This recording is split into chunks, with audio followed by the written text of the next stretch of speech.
They say the way you start your morning determines everything, but what if the key isn't in your routine, your coffee, or your motivation, but in a quiet moment of morning prayer that invites peace before the chaos begins? Most people wake up chasing the day, scrolling, rushing, reacting, but few ever pause long enough to let God set the tone. And that's where everything changes. Because when you begin your day in prayer, you're not just talking to God, you're aligning with His power before the world even wakes up.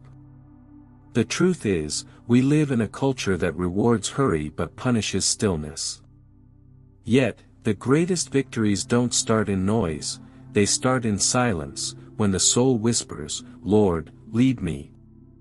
That's where focus returns, peace settles, and the presence of God becomes tangible. This isn't just about religion, it's about rhythm, learning to let heaven define your direction before the world does. What if you discovered that just 5 minutes with God could shift the entire atmosphere of your day? That you could walk into every meeting, every challenge, every moment already anchored in divine calm? You'd stop surviving mornings and start conquering them.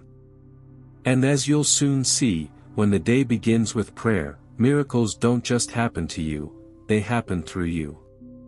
Because the moment you place your morning in His hands, you'll start to see Him move, not later, not someday, but now. There's something sacred about those quiet hours before the world awakens, the stillness, the calm, the whisper of peace that hangs in the air. The speaker reminds us that morning prayer isn't just a ritual, it's a sacred moment of alignment with God before the noise of the day begins. Just as Jesus, very early in the morning, while it was still dark, went off to a solitary place and prayed, Mark 1 verse 35, we too are invited to seek that same solitude, where divine presence can reshape our focus and restore our strength. He often compares morning prayer to tuning an instrument before a concert. You can't play the music of the day without first setting your heart in harmony with heaven. Those few quiet minutes with God can define everything that follows. Some people find that lighting a candle, journaling their gratitude, or simply whispering a prayer while the coffee brews transforms their mornings. The key isn't the form, it's the focus. That moment of connection ignites peace that lasts. When prayer becomes the foundation of one's morning, distractions lose their power. Instead of rushing into social media or work emails, the believer pauses to say, "Lord, before I move through me." That's the posture that turns ordinary days into extraordinary ones. The peace that follows such focus can't be manufactured by caffeine or motivation, it flows from communion with the Creator, and it's steady even when the schedule isn't. And it's not about perfection. Some mornings will be messy, rushed, or interrupted, yet even there, the effort to connect with God opens the door for grace. The speaker says, if you can't give an hour, give Him your first thought. Because that first thought, that small surrender, carries the seed of transformation. And from that seed, the next part of the journey begins, learning to guard that sacred space where the soul and God meet in focus and peace. The speaker emphasizes that having a private space for morning prayer is more than just a nice idea, it's essential for building real focus and peace. Jesus often withdrew to lonely places to pray, Luke 5 verse 16, showing us that solitude isn't isolation, it's preparation. When we carve out a corner of quiet, a chair by the window, a spot on the porch, or even a seat in the car before work, that space becomes holy ground. It's where the noise of the world fades, and the voice of God grows clear. A prayer closet doesn't need to be literal walls, it's a posture of retreat. It's deciding that for these few minutes, nothing else matters but being still in His presence.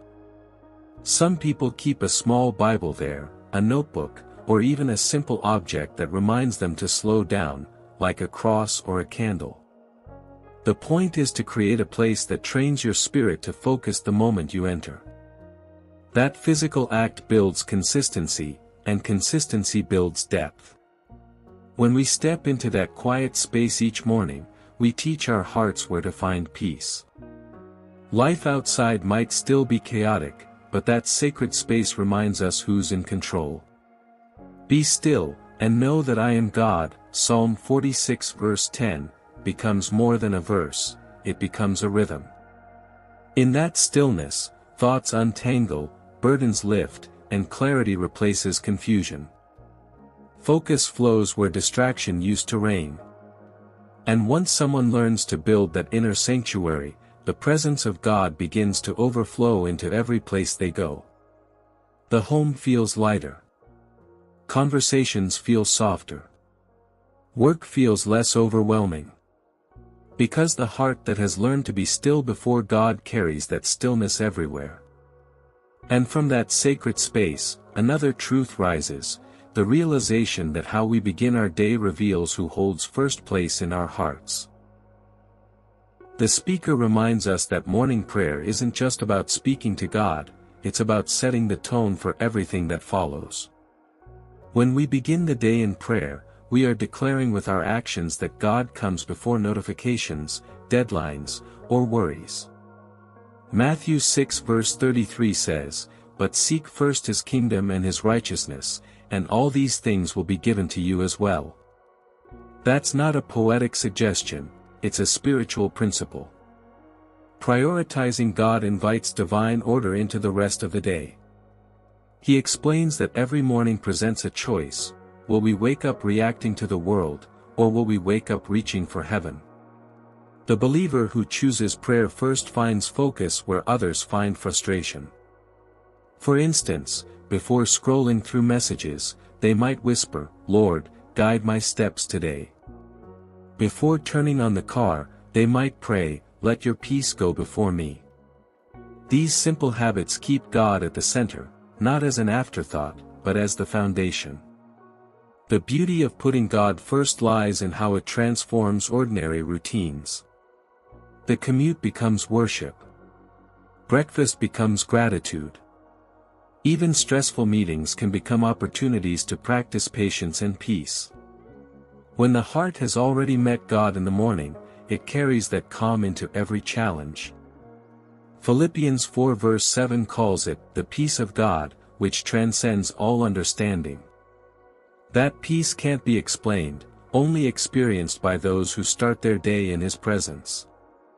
And as one continues this practice, life begins to shift in subtle yet powerful ways.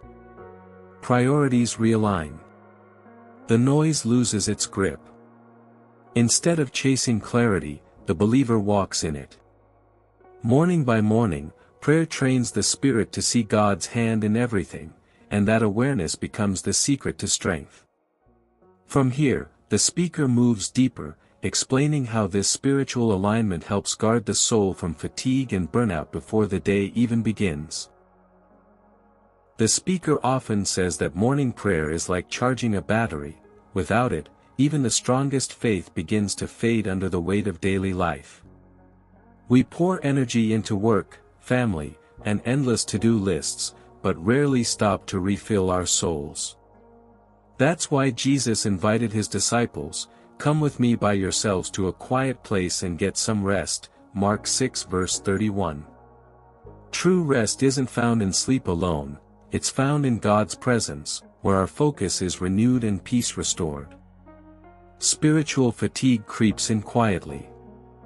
It shows up when patience runs thin, when anxiety replaces trust, or when worship feels like effort instead of joy.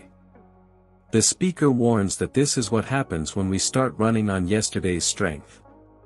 Morning prayer resets the heart before the day drains it. It's not about praying long, it's about praying first, anchoring your mind before the storm of thoughts begins. He suggests practical ways to stay spiritually energized. For example, praying short affirmations like, "Lord, you are my peace," while getting ready for the day. Listening to worship music during breakfast. Reading a single verse, like Isaiah 40 verse 31, which promises that those who hope in the Lord will renew their strength. These small practices act like sips of living water, keeping the spirit refreshed before the demands of the day can deplete it. And when prayer becomes a morning rhythm, burnout loses its hold. Instead of reacting to stress, the believer responds from a place of strength. Challenges still come, but they don't break the spirit, they reveal how deeply it's rooted. That daily renewal builds endurance and clarity. And with that endurance, the speaker transitions naturally to another vital truth: without this morning communion, the soul becomes vulnerable to the world's noise, losing discernment and direction. The speaker warns that skipping morning prayer is like walking into a battlefield without armor.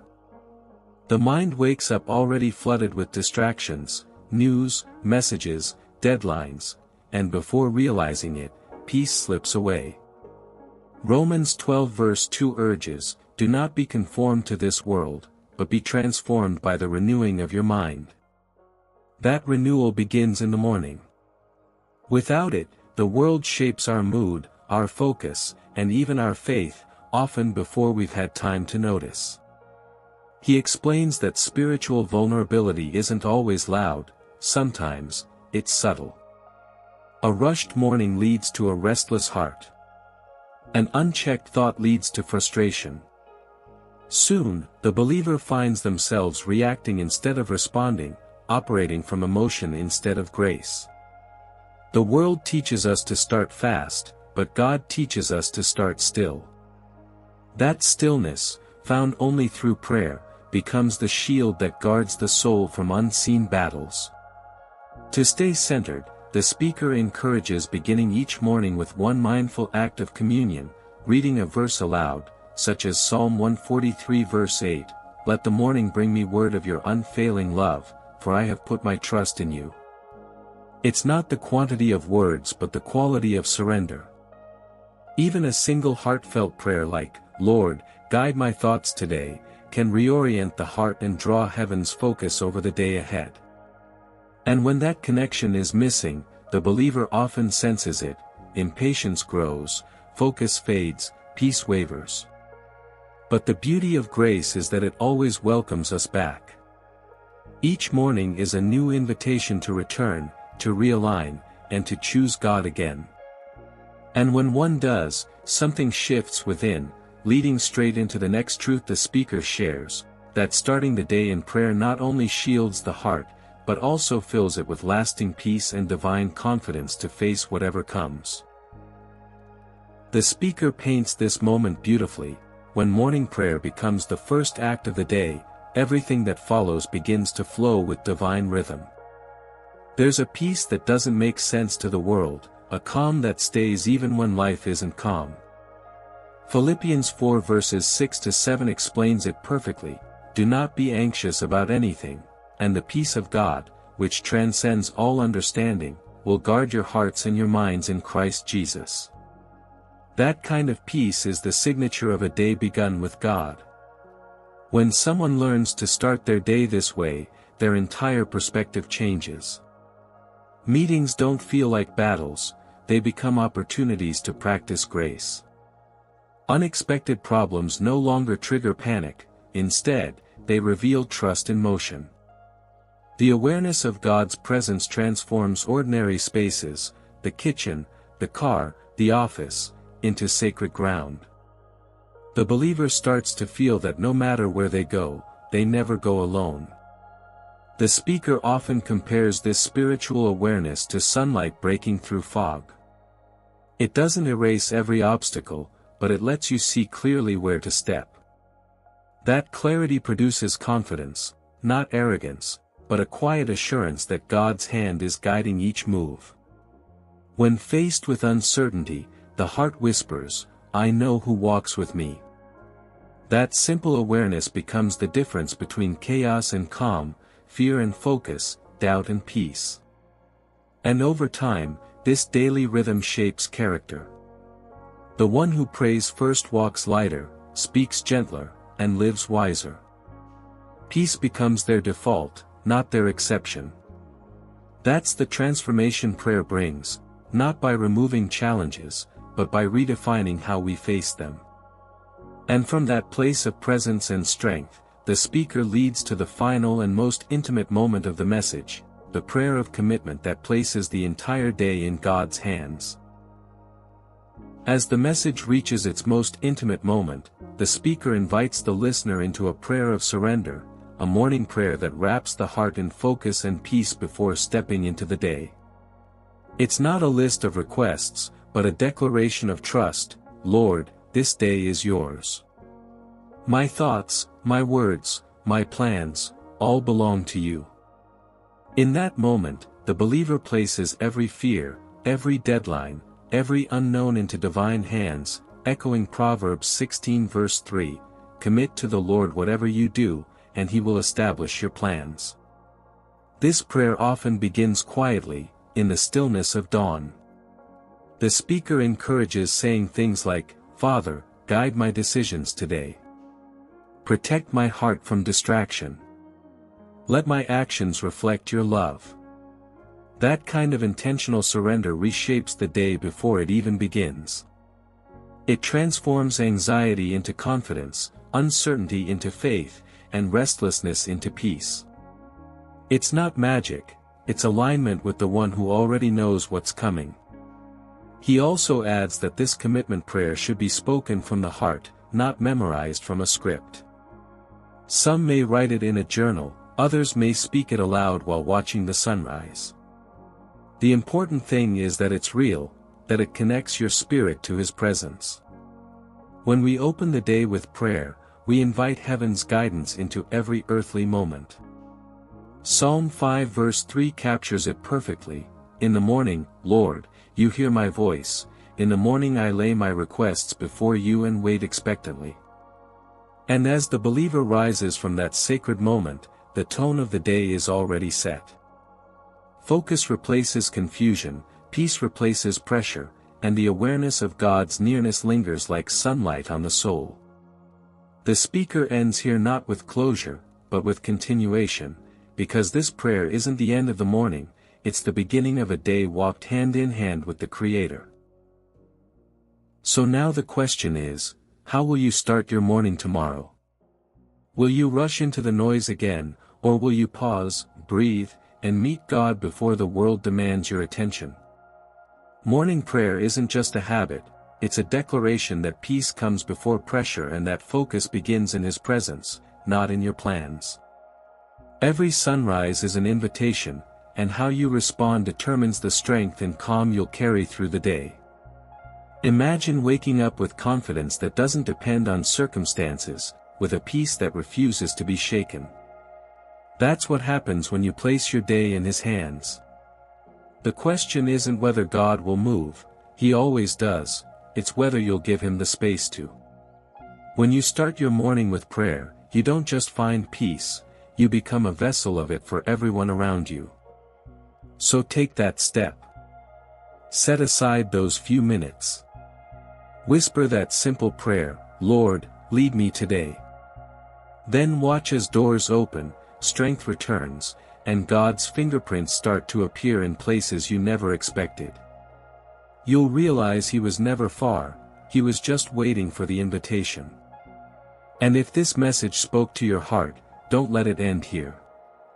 Subscribe to the channel, turn on notifications, and walk with us daily as we dive deeper into moments of faith, focus, and peace. Because your next miracle might just begin tomorrow morning.